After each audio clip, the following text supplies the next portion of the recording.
Hello student, कैसे हैं आप लोग। मैं Lalit sir and my YouTube channel is Allen chemistry in Darbhanga.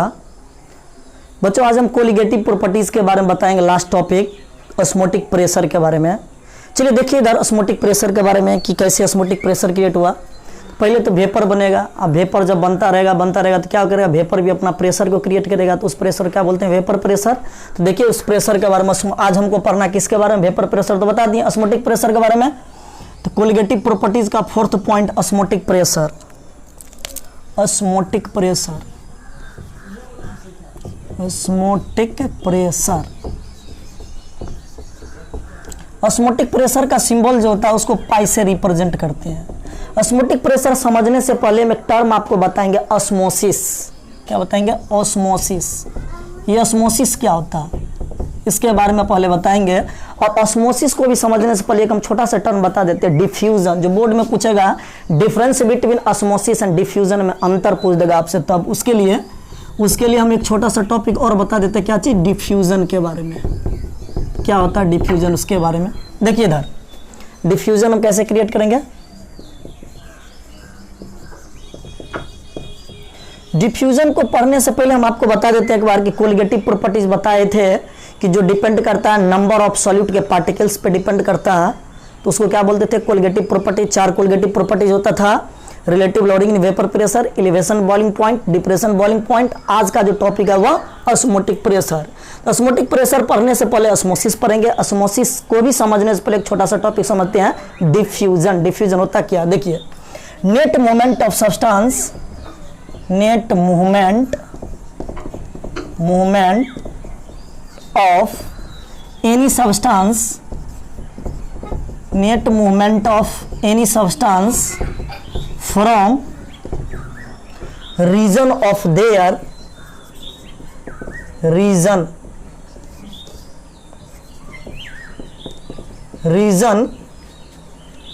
of their higher concentration to lower concentration, higher concentration to lower concentration is called diffusion, is called diffusion के नाम से जानेंगे। इसको समझने से पहले देखिए समझाते एक स्ट्रक्चर द्वारा हम एक डिब्बा ले लेते हैं। डिब्बा ले लिए बच्चों, डिब्बा क्या सर इसमें आइसक्रीम भरा रहेगा, नहीं आइसक्रीम नहीं रहेगा। देखिए डिब्बा के बीच में कोई भी मेम्ब्रेन लगा देते, लो मेम्ब्रेन लगा दिए, मेम्ब्रेन लगा दिया। और मेम्ब्रेन की खास बात है कि इसका पोर जो है बड़ा बड़ा पोर है, उसका जो छेदा है वो बड़ा बड़ा छेदा है। हाँ देखिए बनी, ये क्या हो गया, मेम्ब्रेन। ओके, और इसमें 2 सोल्यूशन लिए। एक सोल्यूशन का नाम दे दिया हम मिंटू, एक का नाम चिंटू, नहीं, एक का नाम सोल्यूशन 1, एक का नाम सोल्यूशन 2। जिसका ऑस्मोटिक प्रेशर एक का मान लिया C1, कंसंट्रेशन C1, दूसरा कंसंट्रेशन C2। ओके, और इसका जो कंसंट्रेशन C1 का है, C1 is greater then C2। Okay, यानी कह सकते हैं उसमें जो मूवमेंट होगा वह सॉल्यूट का भी मूवमेंट होगा। क्यों, इधर देखो सोल्यूशन 1 में C1 का कंसंट्रेशन ज्यादा है, इसका मतलब सॉल्यूट का कंसंट्रेशन ज्यादा है, इधर कम है, तो हायर से लोअर की ओर मूव करेगा। कौन मूव करेगा, सॉल्यूट। और ये इधर क्या हुआ, सॉल्वेंट ज्यादा है, इधर सॉल्वेंट का मूवमेंट होगा हायर से लोअर की तरफ। यानी इससे कह सकते हैं हम डिफ्यूजन में सॉल्यूट और सॉल्वेंट दोनों का मूवमेंट होता है।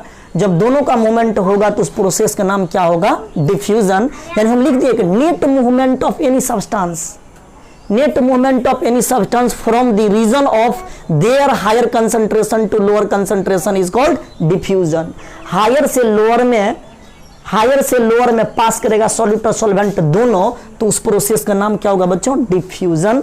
इसके अनुकूल हम आपको बता दिए डिफ्यूजन के बारे में। चलिए जब आप डिफ्यूजन समझ लिए तो एक छोटा सा टॉपिक हम आपको बताते हैं ऑस्मोसिस के बारे में कि ऑस्मोसिस होता क्या। देखिए तो ऑस्मोसिस के बारे में रीजन यहाँ पे जी कर दो बुआ।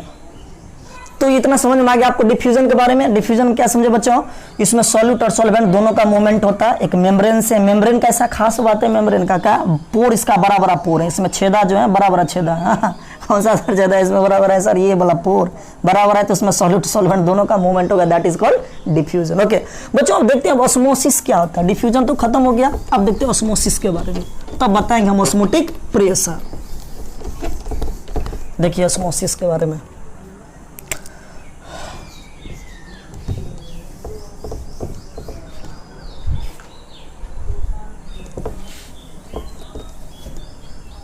Osmosis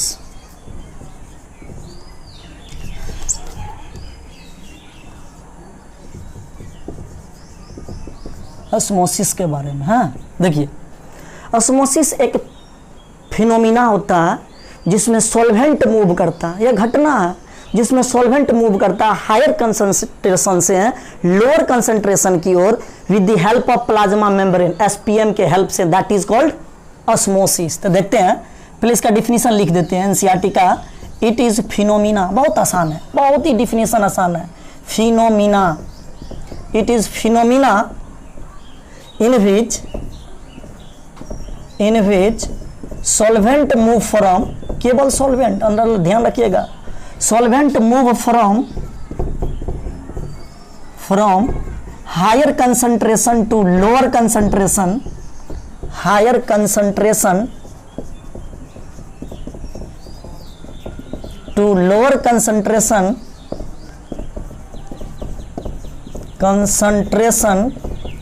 with the help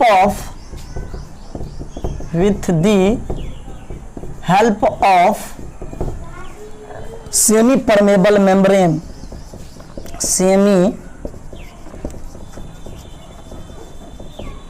permeable membrane, shortcut में लिखते हैं SPM, semi permeable membrane, with the help of semi permeable membrane is called osmosis.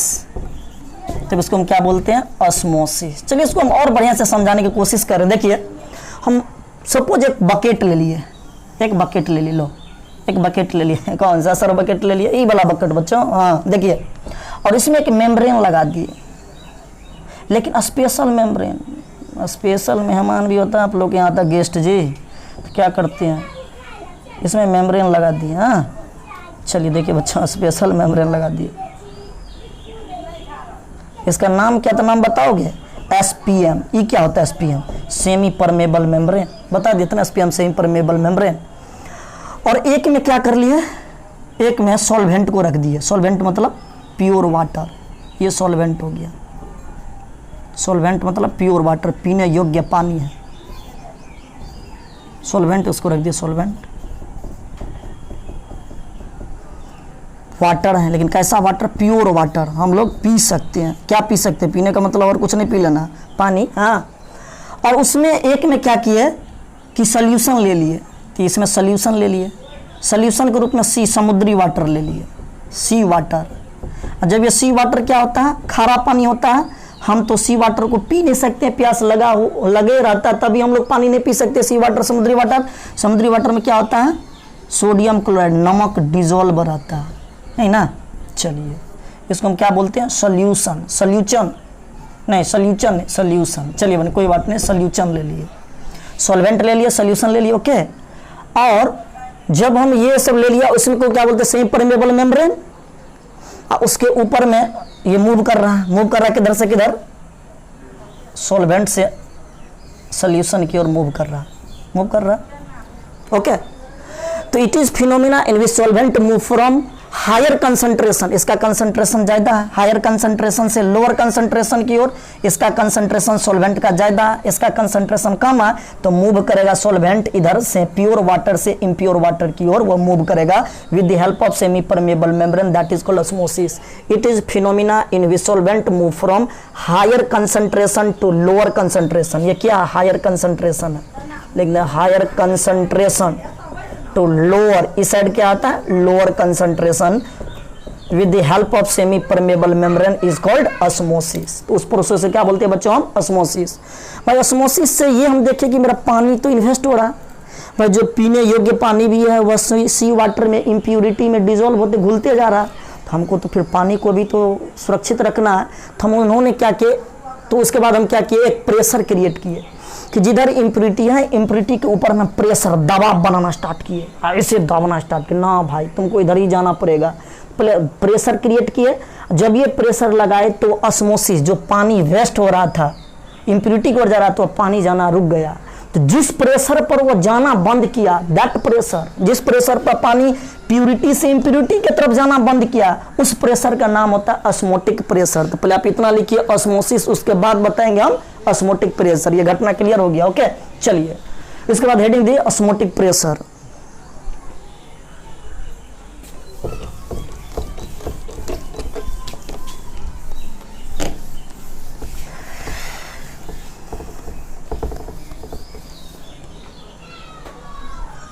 Osmotic pressure के बारे में, ऑस्मोटिक प्रेशर बच्चों ध्यान रखिएगा, इसका सिंबल क्या होता है, ऊपर में भी लिखा हुआ ऑस्मोटिक प्रेशर क्या होता है। A pressure applied on the solution, पहले डिफिनीशन लिख देते, if pressure applied on the solution, applied on the solution, solution to just prevent osmosis, to just prevent osmosis, prevent osmosis, that pressure will be equal to, that pressure will be equal to osmotic pressure. देखते देखते definition याद हो जाएगा, कोई रटने का जरूरत ही नहीं, क्लास में याद, अभी क्या भी याद। If pressure applied on the solution to just prevent osmosis, that pressure will be equal to osmotic, osmotic pressure, osmotic pressure के नाम से जानते हैं। लेकिन ये बोर्ड में 2 नंबर में पूछेगा, तो ऊपर मिला दिया बोर्ड मॉडल क्वेश्चन। कभी कभी डिफरेंस पूछ देता है, डिफ्यूजन और ऑस्मोसिस में डिफरेंस क्या है, तो ध्यान रखिएगा। आपको 2 नंबर में पूछेगा what is osmotic pressure, explain, तो ये बोर्ड मॉडल क्वेश्चन लगा दीजिए। 2 नंबर में पूछेगा ऑस्मोटिक प्रेशर, ये pressure applied on the solution to just prevent osmosis, that pressure will be equal to osmotic pressure. चलिए इससे पहले हम आपको जो एक्सपेरिमेंट किए थे, इससे पहले जो एक्सपेरिमेंट किए थे कि एक बकेट लिए थे, सेमी परमेबल मेम्ब्रेन लगाए थे, वाटर मूव कर रहा था हायर कंसंट्रेशन से लोअर कंसंट्रेशन की ओर with the help of semi permeable membrane, तब उसको ऑस्मोसिस बोले। तो उसी घटना को हम एक्सप्लेन कर रहे हैं, उसी फिनोमिना को एक्सप्लेन कर रहे हैं। फिर पुनः एक बकेट ले लेते हैं, ले लिए एक बकेट, ओके, इसमें एक मेम्ब्रेन लगा दिए। चलिए ठीक है, एक मेम्ब्रेन लगा दिए, हाँ मेम्ब्रेन लगा दिया सर, हाँ सर मेम्ब्रेन लगा दिए, देखिए इधर, ओके देखिए कितने आसान है, बहुत आसान है। उस मेम्ब्रेन का स्पेशल नाम होता है क्या, एसपीएम, एसपीएम यानी सेमी परमेबल मेम्ब्रेन। और इधर क्या देखते, इधर से पानी इधर जा रहा था सॉल्वेंट से सॉल्यूशन की ओर, इधर इसका कंसंट्रेशन घट गया, ये घट के बेचारा ये हो गया इतना, सॉल्वेंट का कंसंट्रेशन घट गया, सॉल्वेंट का कंसंट्रेशन क्या घट गया, और इधर पानी जा रहा था इसका कंसंट्रेशन बढ़ गया, यहाँ तक वह कंसंट्रेशन बढ़ गया, ओके, ये कंसंट्रेशन बढ़ गया। और ये कंसंट्रेशन हमको पता है कि इम्प्यूरिटी के रूप में सोडियम क्लोराइड मिला हुआ, नमक समुद्री वाटर में, ओके। तो भाई इधर देख रहे हैं कि पानी तो मेरा ये क्या है, सोल्यूशन है, सोल्यूशन, ये कौन सा ले लिया, सोल्यूशन ले लिए, ओके। और इसमें जो वाटर है क्या, प्योर वाटर है, पीने योग्य वाटर है। तो हम इससे क्या देख रहे हैं कि इधर तो पानी का प्यूरिटी से इम्प्यूरिटी की ओर जा रहा है, बर्बाद हो रहा है, तो यहाँ तक पानी का लेवल बढ़ गया। तो हम क्या किए, उसको बचाना है पानी का, तो प्यूरिटी से इम्प्यूरिटी को बर्बाद होने से बचाना, तो हम उसके ऊपर एक प्रेशर क्रिएट किए, यहाँ पे प्रेशर लगाना स्टार्ट किया। भाई ये कब तक चलेगा, कब तक तानाशाही चलेगा, अब तो बंद करो। तो इसको बंद करने के लिए क्या किया, हम एक प्रेशर, एक्सटर्नल प्रेशर पी लगाना स्टार्ट कर दिए। जब ये उसके ऊपर में प्रेशर लगाए, नहीं आप प्रेशर लगाए, प्रेशर लगा रहे हैं, प्रेशर लगा रहे हैं, इधर से पानी आना बंद हो गया, रुक गया, यानी पानी आना रुकेगा, यानी ऑस्मोसिस स्टॉप हो जाएगा। ये कब होगा ऑस्मोसिस स्टॉप, जब ये कब होगा, जब P applied pressure equal to osmotic pressure, जब अप्लाइड प्रेशर ऑस्मोटिक प्रेशर आपस में बराबर होगा तो ऑस्मोसिस क्या कर जाएगा, यहाँ पे स्टॉप, पानी का फ्लो स्टॉप हो जाएगा। osmosis स्टॉप हो जाएगा। जब ये osmosis स्टॉप होगा तो उसके लिए प्रेशर अप्लाइड करना पड़ेगा, that pressure is called osmotic pressure. ये pressure applied on the solution, solution के ऊपर में प्रेशर लगाए तो क्या किया, ये क्या किया, जब ये प्रेशर लगाए तो osmosis को स्टॉप कर दिया, osmosis के अब जाना क्या कर दिया, स्टॉप कर दिया, इधर मैं जाना बंद हो गया, स्टॉप कर दिया। जब ये स्टॉप करेगा तो उसके लिए प्रेशर चाहिए, रोकने के लिए प्रेशर चाहिए, that pressure is called osmotic pressure. तो बोर्ड के लिए बच्चों ध्यान रखिएगा, ये pressure applied on the solution to just prevent osmosis, that pressure will be equal to osmotic pressure. इसमें हम बकेट लिए, इधर से पानी, इधर का कंसंट्रेशन कम है, इधर का कंसंट्रेशन ज़्यादा हो गया, उसको सॉल्वेंट बोलते हैं, सॉल्वेंट के रूप में वाटर यूज करते हैं, प्योर वाटर, और इधर सोल्यूशन यूज करते हैं, सोल्यूशन, ऐसे बोलने के लिए हम सोल्यूशन बोल देते हैं, और उसमें इम्प्यूरिटी के रूप में सोडियम क्लोराइड है। तो उसके ऊपर में प्रेशर बनाना स्टार्ट किए, प्रेशर बनाए तो क्या हुआ, ऑस्मोटिक प्रेशर अप्लाइड प्रेशर बराबर हो गया, जहाँ पे जाके ऑस्मोसिस होना स्टॉप हो गया, पानी का बहना रुक गया। तो पानी का बहना रुकेगा जब प्रेशर लगाएंगे तब बहना, पानी के बहना इधर से इधर क्या फ्लो होना रुक जाएगा, जब ये फ्लो होना रुकेगा तो that pressure is called osmotic pressure. तो उस प्रेशर का नाम क्या होता है बच्चों, ऑस्मोटिक प्रेशर। क्या हमारी है, बहुत ही आसान है। चलिए अब ऑस्मोटिक प्रेशर से इक्वेशन को डेरिवेशन करते हैं। तो ये प्रेशर कहाँ लगाते हैं, गैस पर लगाते यूज करते हैं ना। तो आइडियल गैस इक्वेशन याद कीजिए, आप आइडियल गैस इक्वेशन क्या पढ़े हैं, आइडियल गैस इक्वेशन आप यही पढ़े हैं ना, PV बराबर nRT, ये क्या था, आइडियल गैस इक्वेशन। यहाँ ऑस्मोटिक प्रेशर को पाई से लिखते हैं तो पाई V बराबर क्या लिखेंगे, nRT लिख सकते हैं। हमको क्या चाहिए, ऑस्मोटिक प्रेशर पाई बराबर क्या लिखेंगे, N/V into R into T, और पाई बराबर क्या होता है, N/V को ही तो C बोलते हैं, CRT, यही NCERT बुक में आपको मिलेगा।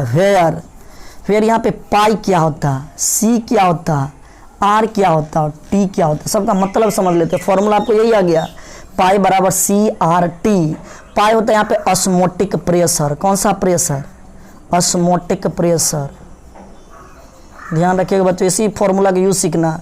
M होता है यहाँ पे मोलैरिटी, ये मोलैरिटी क्या होता है याद कीजिए, आप पढ़े होंगे, number of mole of solute divided by volume of solution in litre, number of mole of solute divided by volume of solution in litre, volume of solution in litre. Okay, इसे आप जानते हैं पहले, कंसंट्रेशन आर को बोलते हैं universal gas constant, यानी gas constant, और टी यहाँ पे क्या होता है, टेम्परेचर। टेम्परेचर को क्या चीज़ में लेंगे, केल्विन में लेंगे, ध्यान रखिएगा केल्विन में लेंगे। ओके, तो इतना आपको एक इक्वेशन आया कि ऑस्मोटिक प्रेशर का फॉर्मूला क्या होता है, पाई CRT, मतलब पाई बराबर क्या होता है, CRT। यहाँ पाई क्या होता है, osmotic pressure, C the molarity, R is the gas constant, T the temperature. और पाई को क्या बोलते हैं, ऑस्मोटिक प्रेशर बोलते हैं, C को मोलरिटी बोलते हैं, R को गैस कांस्टेंट बोलते हैं, T को टेम्परेचर। बच्चों ध्यान रखिए, गैस कांस्टेंट को कोई बच्चा बोलेगा कितना वैल्यू होता है, तो R का वैल्यू कितना होता है बता सकते हैं, 8.314 जूल पर केल्विन पर मोल, ये जूल के टर्म में। फिर कैलोरी के टर्म में 2 कैलोरी पर केल्विन पर मोल। एटीएम के टर्म में कितना होगा, एटीएम टर्म में 0.083 एटीएम लीटर पर केल्विन पर मोल। बार के टर्म में कितना होगा, तो 0.0821 बार एटीएम लीटर पर केल्विन पर मोल। ये सब 11th में पढ़ चुके हैं, फिर भी कोई बात नहीं, हम आपको बता दिए। जो मेरे घर एटीएम में रहेगा तो एटीएम वाला यूज करेंगे, 0.083 बार वाला रहेगा तो 0.821 बार वाला यूज करेंगे। ओके, तब चलिए इसका यूज और कंसेप्ट और क्लियर होगा कब, जब इसका क्वेश्चन करेंगे। देखिए क्वेश्चन फर्स्ट, देखिए हम अभी आप तक क्या बताएं, 3 पॉइंट बताएं, उसके बाद बताएंगे रिवर्स ऑस्मोसिस, आरओ के बारे में, जो पानी आरओ नहीं घर में लगाते हैं पानी को फिल्टर करने के लिए, तो उसी आरओ के बारे में इसके बाद बताएंगे। देखिए पहले सबसे पहले डिफ्यूजन बताएं, क्लियर डिफ्यूजन। डिफ्यूजन में क्या था, सॉल्वेंट और सॉलिड दोनों का मूवमेंट होता था, यानी नेट मूवमेंट होता था। ओके, उसके बाद हम आपको बताएं ऑस्मोसिस। ऑस्मोसिस में केवल सॉल्वेंट का मूवमेंट होता था हायर से लोअर की ओर with the help of semi permeable membrane के हेल्प से, दैट इज कॉल्ड ऑस्मोसिस। उसके बाद पढ़ा ऑस्मोटिक प्रेशर। ऑस्मोसिस को रोकने के लिए हमको जितना प्रेशर लगाना पड़ेगा, हाँ, ऑस्मोसिस रोकने के लिए जितना प्रेशर लगाना पड़ेगा, that pressure is called osmotic pressure. अपने देश को बचाने के लिए जो भी करना पड़ेगा, जो स्टेप उठाएंगे, that step is called osmotic pressure, कह सकते हैं। चलिए देखिए मैंने उसका क्वेश्चन करते हैं। तो फॉर्मूला क्या आ गया बच्चों, ऑस्मोटिक प्रेशर पाई बराबर CRT। पाई क्या होता है, ऑस्मोटिक प्रेशर, C क्या होता है मोलरिटी, R क्या होता है गैस कांस्टेंट, T क्या होता है टेम्परेचर। बहुत बढ़िया। चलिए देखिए question number first,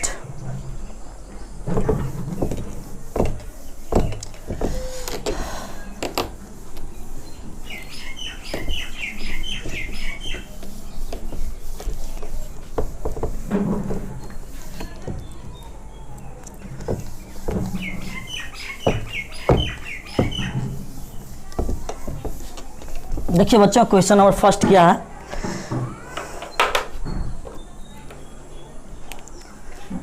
first question, calculate osmotic pressure. Calculate osmotic pressure, NCERT का क्वेश्चन है। Calculate osmotic pressure, osmotic due to 5%, due to 5% mass by volume, हाँ 5% mass by volume cane sugar solution, cane sugar solution at 15 degree Celsius पर। 15 degree Celsius पर osmotic pressure क्या होगा। Calculate करना आपको osmotic pressure due to 5% mass by volume cane sugar solution at 15 degree Celsius पर बच्चों क्या होगा। चलिए देखिए, हम तो एक ही फॉर्मूला आपको बताया ऑस्मोटिक प्रेशर का, पाई बराबर CRT। क्या ये भारी है, हमको ऑस्मोटिक प्रेशर चाहिए। यहाँ पे C क्या था, molarity, number of mole of solute divided by volume of solution in litre, into R क्या पड़ा है, गैस कांस्टेंट। कितना आता है वैल्यू, ATM के रूप में लीजिए 0.83 बार के टर्म में लीजिए तो क्या चीज में जो दिया रहेगा हम लेते हैं 0.0821 कर दीजिए, 821, हाँ 0.082, कुछ भी 03 भी कर दिए, कोई दिक्कत नहीं है। T टेम्परेचर हुआ, टेम्परेचर 15 डिग्री दिया, लेकिन हम टेम्परेचर केल्विन में रहते हैं। डिग्री को केल्विन में बदलने के क्या करते हैं, 273 को जोड़ देते हैं, कितना हो जाएगा बताइएगा, 878, 288 केल्विन, ओके 288, ओके।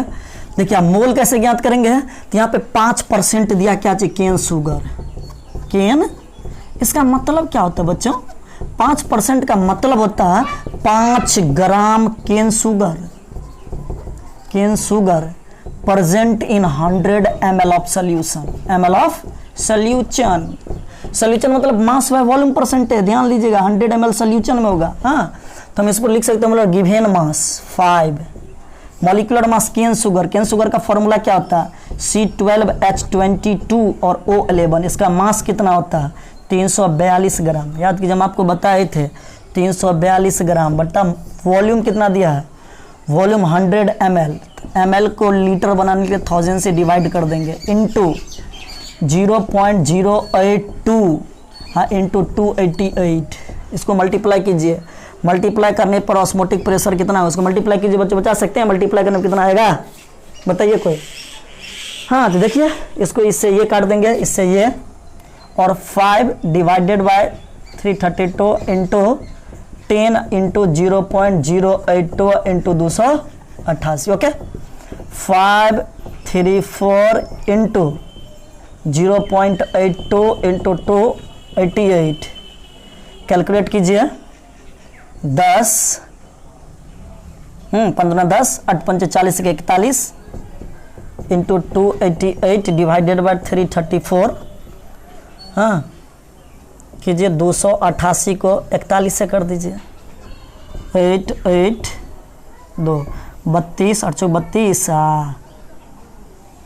3 35 4 2 8 3 11 8 10 7 1 10 हुआ ना जी, 5 2 7 5 2 7 8 1 1, कितने के बाद डेसिमल, एक अंक लिए हैं तो 1 अंक के बाद, एक अंक के बाद डेसिमल, कितना हो जाएगा बच्चों बता सकते हो, 1180.8 डिवाइडेड बाय 342, यानी डिवाइड करेंगे तो कितना आएगा, अप्रोक्सीमेट में 3.4 के लगभग आएगा, यानी ऑस्मोटिक प्रेशर जो आएगा, ऑस्मोटिक प्रेशर पाई का जो वैल्यू आएगा अप्रोक्सीमेट 3.2, आप कौन लिया 0.82 तो बाहर आ जाएगा,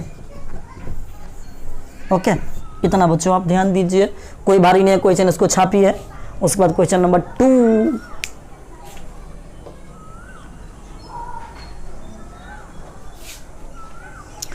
तो question number 2,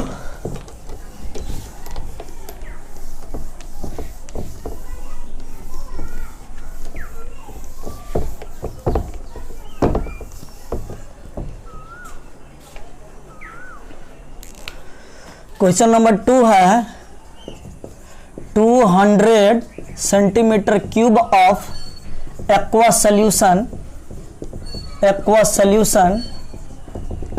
contain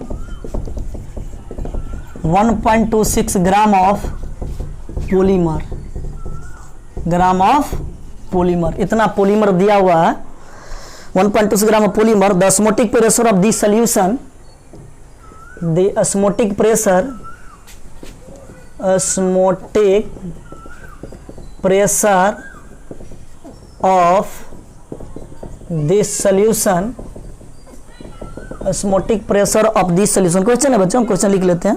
osmotic pressure of this solution is 2.6 × 10⁻³ is 2.6 into 10 के power -3 atm at 300 Kelvin temperature. Find molar mass of polymer, find करना, find molar mass of polymer,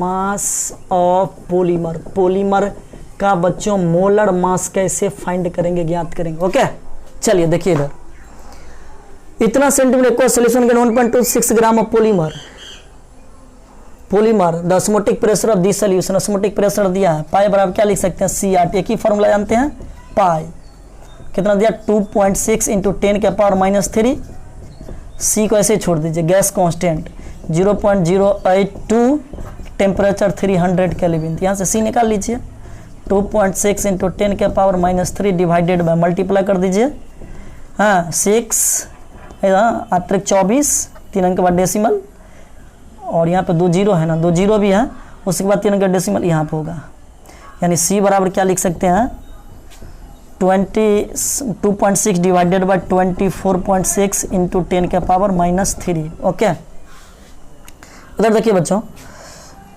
हमको क्या चाहिए, ये मोलरिटी है तो नंबर ऑफ मोल, मोल बराबर given मास 1.26, molecular mass हमको चाहिए पोलीमर का 1.26 दिया हुआ पोलीमर, उसका मॉलिक्यूलर मास नहीं पता था, x मान लेते हैं, डिवाइडेड बाय वॉल्यूम, वॉल्यूम दिया 200 सेंटीमीटर क्यूब, लिख सकते हैं ना 200 लीटर बनाने के 1000 से भाग दे देंगे, क्या भारी है ये नहीं है, 2.6 डिवाइडेड बाय 22.6 × 10 का पावर -3। देखिए इधर, इतना किसी को दिक्कत नहीं। चलिए देखिए 1.26 डिवाइडेड बाय x, ये सी कर दे, 0 से 0, 0 से 0, 2 पंचे 5 हो गया, कट गया 5, इसको लिख सकते हैं 5 ऊपर चलेगा 1 नीचे आ जाएगा, बराबर क्या लिख सकते हैं 2.6 डिवाइडेड बाय 24.6 × 10 का पावर -3। हमको x का मान चाहिए, कोई कटने खटने वाला है नहीं है। चलिए देखिए x × 5 × 2.6 × 10 का पावर -3 तो 1.26 × 22.24.6, बच्चों हमको x का मान चाहिए 1.26 × 24.6 डिवाइडेड बाय 5 × 26 × 10 का पावर -3, कोई भारी नहीं है, मल्टीप्लाई कर लेंगे 24.6 को 126 से, 36 6 के 36, 6 चौक 24, 3 27, 12 2 14, 6 दूना 12, 4 दूना 8, 4 दूना 8 1 9, 2 दूना 4, 6 4 2, 6 9 9 6 15, 4 19, 8 1 9 1 10, 2 1 3 होगा जी। कितना लिखेंगे 30, इतना कितना के बाद डेसिमल, 3 अंक के बाद डेसिमल, डिवाइडेड बाय, इसको मल्टीप्लाई कर देंगे 6 पंचे 30, 15 10 3 13 × 10 के पावर कितना होगा -3। ओके कटने वाला है क्या अप्रोक्सीमेट, देखिए अगर कटेगा तो देखिए कैलकुलेट कीजिए, तो कैलकुलेट करने पर कितना आएगा, जो भी इसका वैल्यू आ जाए वो आपका आंसर आ जाएगा। देखिए हम करते हैं 13 दूना 26, 4 पर 4.9 मतलब डेसिमल, 13 39, 19 तो 13 गमा 2.31 ग्राम के अप्रोक्सी इंटू 10 के पावर -3 ग्राम आ जाएगा। इतना आंसर आपका पॉलीमर का मोलिकुलर मास आ जाएगा। ओके इसी तरह से आप क्वेश्चन बनाइए। उसके बाद हम आपको नेक्स्ट टॉपिक बताएंगे रिवर्स ऑस्मोसिस आरओ के बारे में। भाई पानी जो आप घर में यूज करते फिल्टर, उस फिल्टर के बारे में देखते हैं कि कैसे आप आरओ किस फिनोमिना पे आरओ काम कर रहा है, उस फिनोमिना के बारे में एक्सप्लेन करते हैं। हेडिंग आप डालिए रिवर्स ऑस्मोसिस।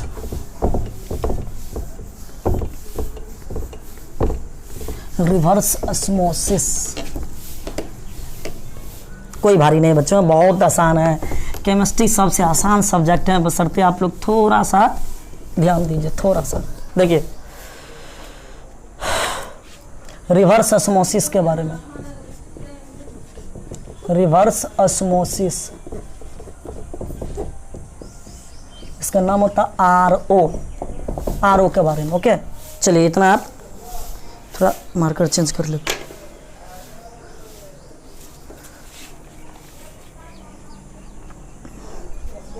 हाँ देखिए रिवर्स ऑस्मोसिस पहले होता है क्या, हम जो एनसीईआरटी की लाइन लिखते हैं, देखिए उसके बाद पूरा एक्सप्लेन करेंगे। If applied pressure is greater than, if applied pressure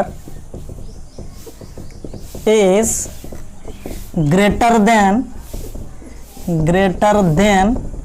osmotic pressure, osmotic pressure यानी कह सकते हैं applied pressure P is greater than osmotic pressure, then तब reverse osmosis will take place, reverse osmosis will take place. क्या हो जाता है तब, रिवर्स ऑस्मोसिस होना स्टार्ट हो जाता है। ऐसे एग्जांपल देखिए, हम एक यहाँ पे एक बकेट ले लिए, ओके, और उस बकेट में एक मेम्ब्रेन लगा दिया, लेकिन स्पेशल मेम्ब्रेन है। कौन सा membrane, semi permeable membrane. Okay इसमें हम क्या लगा दिए, सेमी परमेबल मेम्ब्रेन।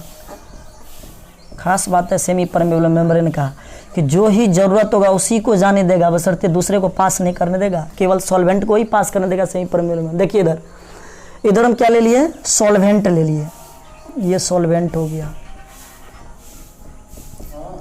सॉल्वेंट हो गया ये। ओके सॉल्वेंट के रूप में हम क्या यूज कर रहे हैं, वाटर, लेकिन कैसे वाटर है, प्योर वाटर है, प्योर वाटर। ओके और इस साइड क्या ले लिया हम, इम्प्यूरिटी के रूप में सी वाटर, सी वाटर, सी वाटर ले लिया हम यहाँ पे इम्प्यूरिटी के रूप में। इम्प्यूरिटी के रूप में क्या है, नमक डिजोल्व है, इसमें सॉल्ट डिजोल्व है। ओके सॉल्ट को ऐसे हम डिजोल्व करते हैं। ओके अब उसके ऊपर हम क्या किए, प्रेशर क्रिएट करना स्टार्ट किए, और रिवर्स ऑस्मोसिस पढ़ना है ना, तो हम उसके ऊपर में प्रेशर लगाए, लो प्रेशर लगा दिए। अब प्रेशर लगाएंगे तो प्रेशर को अप्लाइड करेंगे, तो अप्लाइड प्रेशर, जो प्रेशर इसके ऊपर में लगाएंगे उस प्रेशर का नाम होता है अप्लाइड प्रेशर। जब अप्लाइड प्रेशर ऑस्मोटिक प्रेशर से ज़्यादा हो जाए, पहले ऑस्मोसिस पढ़े थे, ऑस्मोसिस में सॉल्वेंट मूव करता था हायर कंसंट्रेशन से lower concentration with the help of semi permeable membrane. इस मेम्ब्रेन का नाम था एसपीएम मेम्ब्रेन, तो बोलते थे उसको ऑस्मोसिस। ऑस्मोसिस को रोकने के लिए जितना प्रेशर दे उसको बोलते हैं ऑस्मोटिक प्रेशर। अगर अप्लाइड प्रेशर ऑस्मोटिक प्रेशर से ज़्यादा हो, in applied pressure P is greater than pi, ये ज़्यादा हो जाए, तब उल्टा में पानी फ्लो होना स्टार्ट हो जाएगा। इसी सिद्धांत पे जो घर में जो आप आरओ लगाते हैं, आरओ रिवर्स ऑस्मोसिस, इसी सिद्धांत पे फिनोमेना, इसी फिनोमेना पे भी वर्क करता है।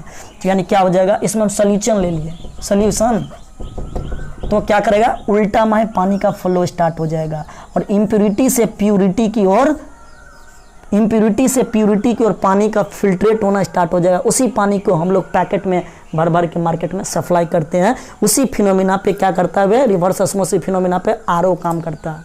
अब ये आरओ को हम उपयोग कहाँ कहाँ करते हैं, उसका यूज सीखेंगे कि रिवर्स ऑस्मोसिस का कहाँ यूज करेंगे। तो परिभाषा डिफिनेशन समझ में आ गया। If applied pressure is greater then osmotic pressure, जब अप्लाइड प्रेशर ऑस्मोटिक प्रेशर से ज्यादा हो तो रिवर्स ऑस्मोसिस, उल्टा में पानी का फ्लो होना स्टार्ट हो जाएगा, that is called reverse osmosis. अब इस आरओ का यूज कहाँ करेंगे, तो हम उस आरओ को यूज करेंगे समुद्री पानी को, जहाँ पानी का स्कार्सिटी है, पानी नहीं मिला, उस एरिया में हम समुद्री पानी को ट्रीटमेंट करके सप्लाई करते हैं। तो हेडिंग डालेंगे यूज ऑफ आरओ, आरओ को यूज कहाँ करेंगे, इतना छापिए पहले।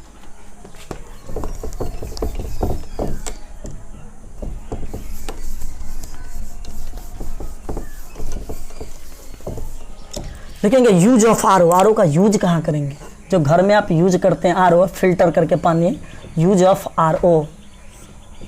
हाँ सबसे फर्स्ट यूज करेंगे ट्रीटमेंट ऑफ सी वाटर, समुद्री वाटर को ट्रीटमेंट करके उसको मार्केट में सप्लाई करना। तो लिखेंगे treatment of sea water, treatment of sea water. हम समुद्री वाटर नहीं पी सकते हैं क्योंकि इसमें नमक ज्यादा, सॉल्ट ज्यादा होता है। उस सॉल्ट को ट्रीटमेंट करके मार्केट में सप्लाई करेंगे सी वाटर। दूसरा, अब उसके प्रेशर में, प्रेशर 3 कंडीशन हो गया कि भाई कभी प्रेशर इक्वल भी हो सकता है, कभी प्रेशर लेस देन भी हो सकता है, कभी प्रेशर मोर देन भी हो सकता है।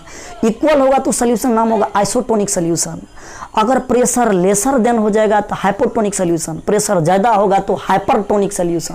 तो यहाँ से लिखेंगे, कंपेरिजन करेंगे, कंपेरिजन दी ऑस्मोटिक प्रेशर, कंपेरिजन दी ऑस्मोटिक प्रेशर। ऑस्मोटिक प्रेशर को हम जब कंपेरिजन करेंगे तो यहाँ से 3 टर्म आपको मिलेगा। सबसे फर्स्ट टर्म का नाम क्या होता है? सबसे first term number first isotonic solution. ये क्या होता है आइसोटोनिक सोल्यूशन? आइसोटोनिक सोल्यूशन क्या होता है जी? जब दोनों सोल्यूशन में, दो को हम कंपेरिजन कर रहे हैं तो दोनों में अगर ऑस्मोटिक प्रेशर समान हो, π1 बराबर π2 हो, दैट इज कह सकते हैं क्या चाहिए? आइसोटोनिक सोल्यूशन, यानी सेम इन प्रेशर।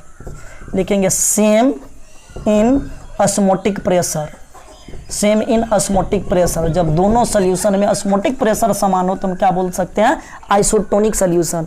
ये आइसोटोनिक सोल्यूशन में जो एनसीईआरटी में क्वेश्चन भी दिया उस क्वेश्चन को भी हम डिस्कस करेंगे। चलिए point number 2, hypotonic solution. Hypotonic solution, ये क्या होता है hypotonic solution?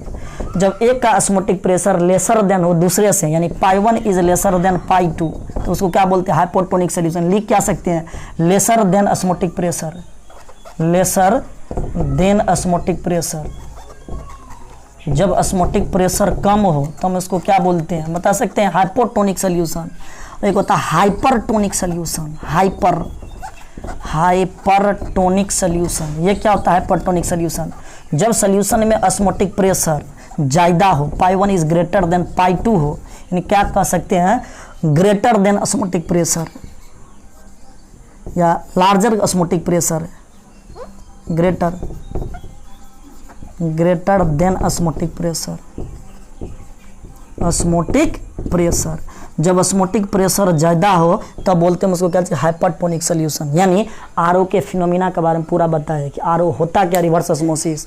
If pressure applied on the solution, pressure applied pressure is greater then osmotic pressure. जब अप्लाइड प्रेशर ऑस्मोटिक प्रेशर से ज़्यादा होगा तो उसको क्या बोलते हैं? रिवर्स ऑस्मोसिस बोलते हैं। रिवर्स ऑस्मोसिस का फिनोमेना पूरा क्लियर कर दिए।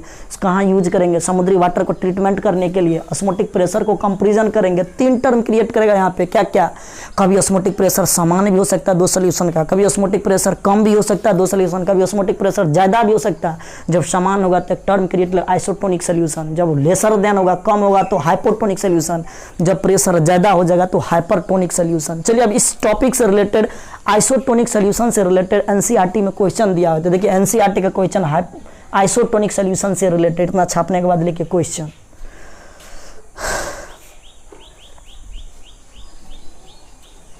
चलिए मिटा दिया जाए।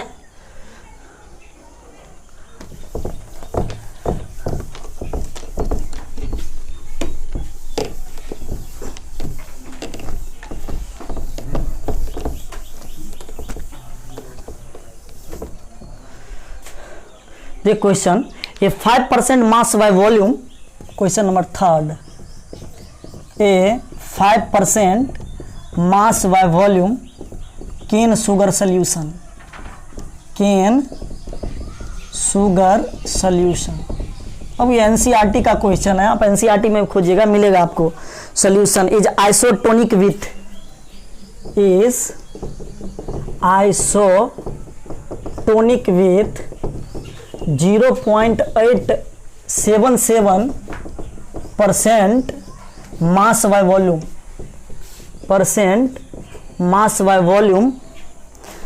mass by volume urea solution,